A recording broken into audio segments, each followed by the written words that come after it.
Welcome to the CEC Report. It's May 4th and I'm Robert Barwick. I'm joined by CEC leader Craig Isherwood. Welcome, Craig. Yeah, thanks, Robbie. In this week's CEC Report, why is the Reserve Bank in a panic? Or why wouldn't it be? Secondly, the Treason Dossier, Paul Keating's bank deregulation, and finally, Laputa's scientists demand population reduction. So first, why is the Reserve Bank in a panic? Why wouldn't it be? This week's 0.5% interest rate cut by the Reserve Bank, which what they announced on Tuesday, is a sign of real panic. What the masterminds at the Reserve Bank know is that the economic activity in Australia that services Australia's debt burden is stretched to the hilt. Every day the news is carrying more and more stories of business failures and job losses. And I want to highlight two indicators now that show you the seriousness of the economy. First of all, government revenues are plummeting. We've just had a budget handed down here in Victoria this week, which is a massive austerity budget, deep cuts to bring the budget into surplus. The federal government budget will be coming down, I think, next week, and that budget in particular is in a terrible state because Wayne Swan had forecast for this year a $10 billion deficit. It's blown out to a $40 billion deficit, all because the revenues that governments rely on have collapsed. And of course, governments get their revenues by taxing economic activity. When the revenues collapse, it's because the economic activity has collapsed. So that's one indicator. Another indicator is the news this week, which I'm sure is significant Australia-wide, is the sudden shutdown of this trucking company called First Fleet. Which I think is one of his major clients is Woolies and Coles, so that they've been complaining about the fact that, again, this price war between Woolies and Coles has been driving down the cost of,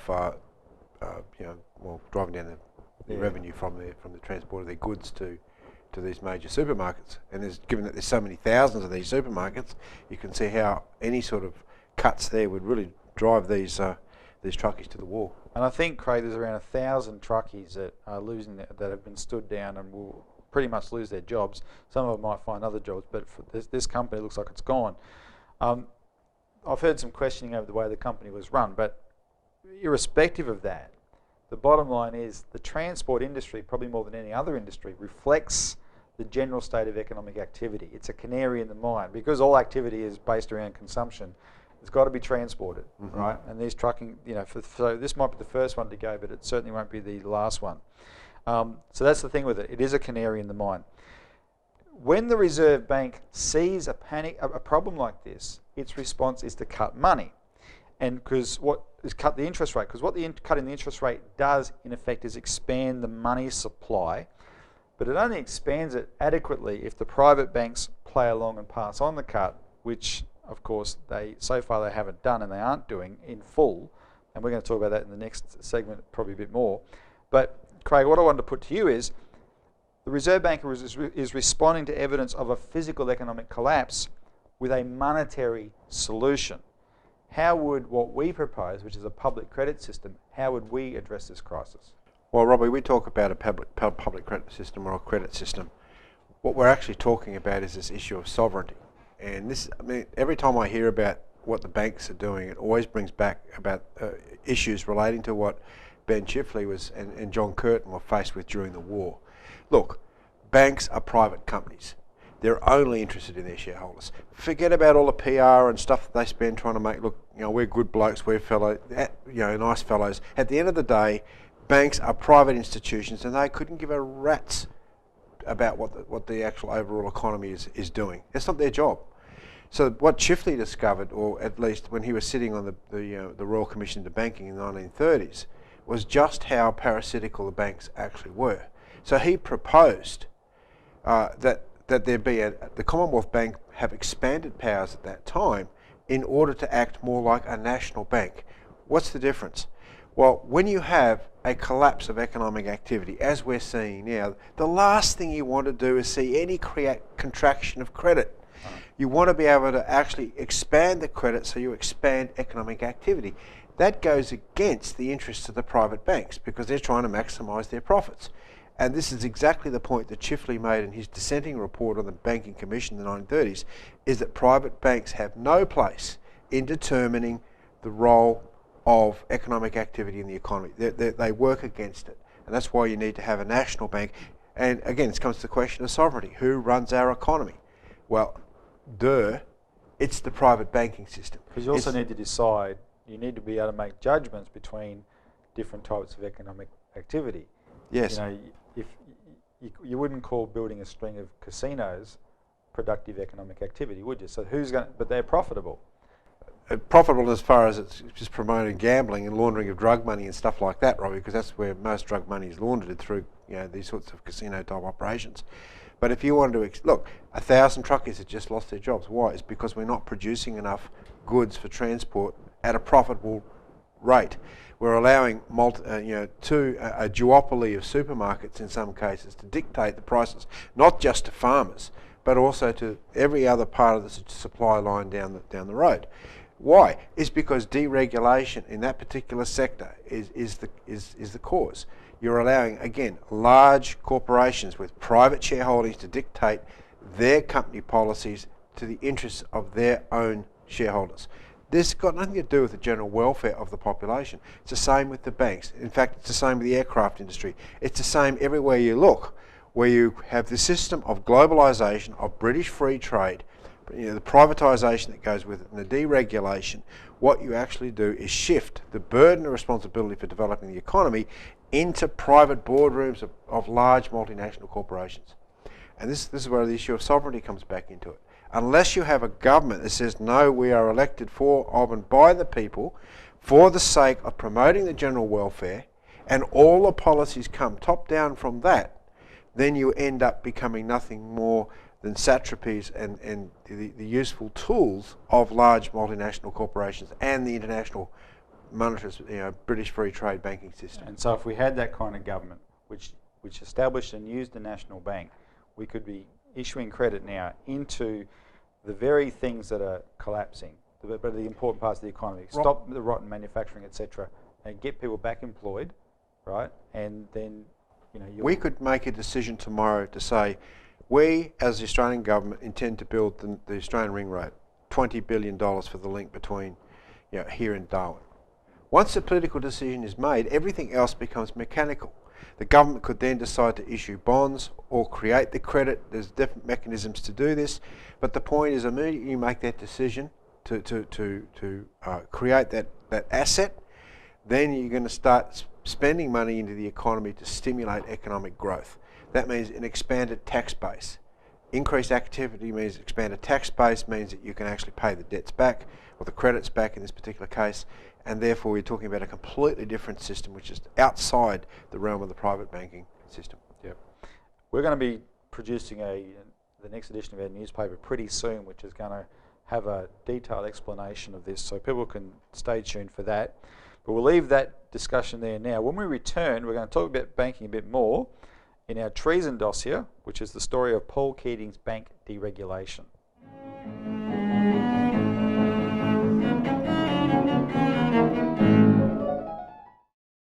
Welcome back to the CEC Report. And now for our Treason Dossier, Paul Keating's bank deregulation.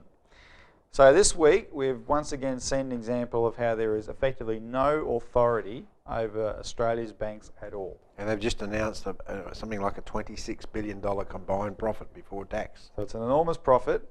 The Reserve Bank cuts interest rates by 0.5%, and no one can make the banks pass it on. That's right. And you see this funny display of, Wayne Swan brinkmanship, acting like a terrier dog, carrying on. More his bark is definitely worse than his bite, because they can't do anything. Why? Because of bank deregulation. And that's not the worst symptom of bank deregulation, but it's the current one. Let's talk about the story of how this came about. Before we go through the details, I want to make a point. There is a reason that a lot of the current practices of the banking system were once illegal. Like the banks were regulated, so these things couldn't happen, because it was to protect the people from effectively financial swindlers. Mm-hmm. Right? There was a good reason for bank regulation. So when they came around and deregulated, they had a very insidious intention in mind. The bank deregulation in Australia was pulled off in the context of the global deregulation that was rammed through post-Bretton Woods. And it was pretty much directed by an entity that we've been talking about for a couple of years now called the Inter-Alpha Group of Banks, pulled together by Lord Jacob Rothschild in 1971, months after the end of the Bretton Woods system, which was the fixed exchange rate system. That was when Nixon took the US dollar off gold. Gold, yeah. So that dollar gold system and the fixed exchange rates was a regulation that constricted banking activity in a good way. So when that was undone, then Rothschild pulled together this group, and they set out targeting countries around the world to force through deregulation. And governments that didn't go along were toppled. We don't have time to go through it, but starting with the Pinochet regime in Chile, you see how brutal they were prepared to be. In Australia, when it came to Australia, it was the same apparatus, and the City of London directed it through an entity called Hill Samuel, which was the Australian subsidiary of one of the most powerful City of London banks, Hill Samuel Limited. How it happened was, in the late 1970s, John Hewson, the famous John Hewson, was an economist in the United States. He returned to Australia to work for John Howard, who was Malcolm Fraser's treasurer. Hewson, through Howard's office, organised what became known as the Campbell Committee, which was the committee run by the head of the Hooker Corporation, Mr. Campbell, and it included a representative of the Hill Samuel Bank. We've documented this in our material, people can look it up. This committee's job was to come up with a report with findings into what they already intended to do, basically, right? And so Mr. Campbell and his committee did this, and they handed down their report to John Howard. While Hewson was Howard's advisor, he also was a consultant to Hill Samuel at the same time. So he had a private job with Hill Samuel. Campbell handed down his recommendations. Here's the interesting thing about when he did that, Craig. This was in the early 80s. Malcolm Fraser, the Liberal Prime Minister, the patrician blue blood Liberal Prime Minister, didn't like them. He saw that they were just a total smorgasbord for the private banking industry. Mm-hmm. He saw they were too radical from an economic standpoint, and he blocked them. So the Campbell findings weren't implemented. So you think we would have floated the dollar much earlier than the Hawke-Keating period of 1982? Oh, absolutely. This was, remember, we've used this term before. Julia Gillard called it the post-1983 consensus on economic reform. The reason why that consensus is because Howard, who was the dominant Liberal leader post-83, actually was the guy who tried to get this started with Hewson. So when Hawke and Keating took over in 83, they had this plan called the Campbell Report that was ready to go, and they were fully prepared to implement it. In other words, they were more economically radical than Malcolm Fraser was prepared to be, and they were supposedly Labor. It shows you Labor union guys now who think, yeah, Hawke and Keating were the workers' friend. Garbage. You were betrayed from the get-go. Go back, wipe your bum, and get involved with the CEC, and turn your back on that whole period. It's time to grow up and understand this, so you can start fighting what's been done to destroy Australia. All right, I'll get off my soapbox now.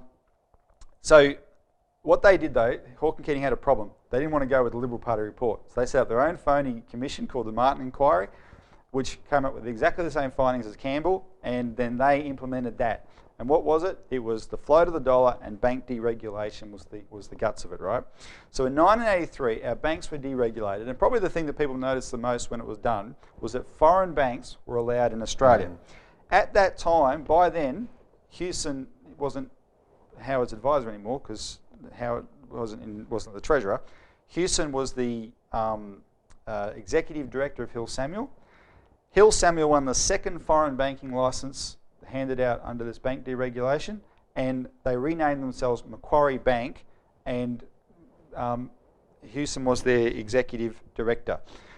All these foreign banks flooded into Australia, and they had one target, which was the government assets that they knew that they could sell off and make a killing out of. And they were doing it with Thatcher in Britain, and they were doing it all around the world. And now is the chance to get their sink their fangs into Australia. And of course, the Commonwealth Bank was a real jewel in the crown for that. And probably the only other thing worth mentioning about the actual details of bank deregulation in Australia is later on in 1997, when Costello was Treasurer, he took deregulation a step further. He set up this thing called the Walls Commission, which permitted, which did effectively Australian version of Glass-Steagall. It permitted our banks, our deregulated banks, to start buying up other financial institutions such as insurance companies and stockbrokers, and that's where entities like CommSec came from, right? If you're not sick of CommSec yet, you should be. So Craig, here's the thing though, 30 years after this deregulation started, Australia has $1.2 trillion in foreign debt, and most of it is owed by these banks. How do we put them back on the leash? Well, before they bite us, Robbie, I think we actually have to look at this question of what it means to have a Glass-Steagall in this country, because look, a lot of this is speculative debt. I remember that back in the 82-83 period, interest rates were something like 23%. They were horrendous. I had a small business back then, so I know exactly what this meant. And the other point is that there was a lot of encouragement for people in the 82 to 85 to 86, 87 period to go offshore to borrow Swiss francs. Yep. Like farmers, for example, were going overseas to borrow Swiss francs. Foreign currency loans. Yeah, and this destroyed them because this was like promoted as the new way of getting finance. And it was the banks who did the promotion. Yes, it wasn't some charlatan coming from the side. The banks promoted these themselves. This was new best flavoured type of money to get, and because you're talking about 23% interest rates internally, you could get much cheaper foreign loans. Well, that all went sour pretty quick after 1987 with the stock market crash and the implosion that occurred. So look, what we're dealing with is a casino economy. What we see today with the $1.4 quadrillion worth of speculative debt that's sinking entire countries means the same for Australia. We actually have to quarantine that speculative debt. We have to re-regulate the system. Re-regulation is not a dirty word. Malcolm Fraser obviously knew what re-regulation or regulation meant because he opposed the Campbell Committee report. He knew that it meant letting these dogs off the leash, these banks off the leash. So we let the banks off the leash. They've gone and got VD, and now we have to quarantine them. That's right. Otherwise, everyone is going to end up with VD, and we're going to, the problem is our economy is already showing the symptoms. So, I mean, we've talked about this a lot on this program. Go back to the Glass-Steagall standard. Glass-Steagall was the laws that were introduced in 1933 by Roosevelt to deal with exactly the same thing. Separate out the legitimate debt in the economy from the commercial banking system from the speculative or merchant banking system. Look after that commercial debt, reorganise it like Roosevelt did. For the rest of it, the other speculative debt, just give it back. And if companies fall over, if Macquarie Bank falls over because of their speculation, well, so be it. They're not really banks, they're more like casinos. And it's worth noting that how did our banking system function before 1983 and how did our economy function? Because we had, before that, that high interest rate period you were talking about though, we had low unemployment, really low unemployment.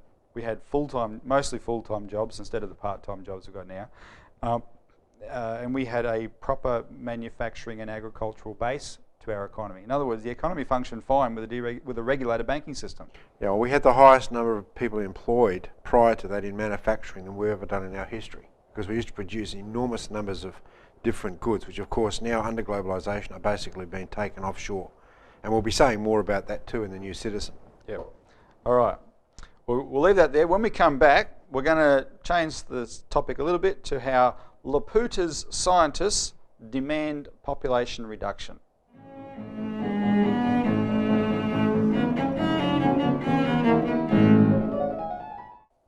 And welcome back to the CEC Report. Finally, Laputa's scientists demand population reduction. If you've ever watched or read the Jonathan Swift book Gulliver's Travels, and when I say watched it, most people only ever watch the one in Lilliput with the little people.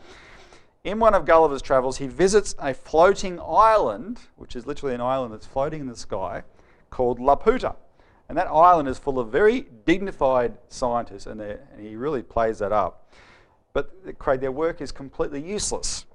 Now, Jonathan Swift was a satirist, and when he wrote about Laputa, what he was attacking was the Royal Society, which was the science body of England, which at that time was dominated by Sir Isaac Newton and the Venetian agents whose goal was the actual suppression of science, real science. And one of the reasons we know that is because Swift worked very closely with the circles who supported Newton's enemy, Gottfried Leibniz, against that Venetian party. And there's a lot of, you can read up about that. Just to add something here, Robbie, see, Newton's work, so-called, which he didn't do anything of, actually, was a complete plagiarism of the work of Johannes Kepler. Yeah. But how many people know about Johannes Kepler's work? Very little. Why? It's because Kepler was basically written out of history, because he was the discoverer of the principle of universal gravitation that Newton stole. And one of the things that the whole point behind the Royal Society was to create science as a priesthood, to bring science under the governorship of a priesthood, and that's what still exists today. And I think that's covered very well in our last New Citizen, Robbie, so people really get the depth of how this was run. Well, so the Royal Society this week has just released a report called People and the Planet, and that's to put their priesthood imprimatur on the British Crown's drive for mass population reduction. What this report says, briefly, is material consumption is destroying the planet. From the mining to the manufacturing to the consumption, we're using up resources, etc. That's what's destroying the planet. But material consumption is directly connected to population size. The more people, the more is consumed. And that leaves the viewer to the scientific conclusion, or the reader, that to address the damage of material consumption, population must be cut. And this is not happening in a vacuum, this Royal Society report. It's in advance of a new Club of Rome report, which is expected in a few weeks, which apparently will announce that the world has reached peak population and the population must go down from there. Craig, should we be surprised that the Queen herself is the patron of the Royal Society? No, not at all. I mean, because look, what you're talking about with population reduction, Robbie, is a policy of destroying humanity. Human beings are not animals. Fundamentally, we are not animals. We are endowed with a... But that's where we differ from the Royal Society That's the whole point, is that human beings, fundamentally, if you look at the growth of human population, it's a function of the human mental creative processes that we uniquely, as human beings, have. No other animals have that. And this is the source of a great deal of consternation, is because if you develop that creativity within human beings through decent education and decent standards of living and so forth, and do what is actually necessary for the development of mankind, you don't need the likes of a royal family. You don't need this, what we call an oligarchy. You don't need the succubus sitting over the top of populations. Consequently, they feel totally, mortally threatened by the idea that you can have a human species that can actually solve all these problems, which we can, and have provenly done so before. That's the issue here. So the idea, their only weapon is to push this lie that we need population reduction because the world's running out of resources. This is an old lie, it's a political policy, and it's one that if we don't stop it, is going to see the destruction of the planet. Yep. All right, we've talked about that before. We'll keep exposing it as it comes along. So that's it for this week's CEC report. Go use our material, get involved in our resolution campaign, which you can read about on our website. Very important to undo the damage of the Keating reforms, and tune in next week for more of the CEC report.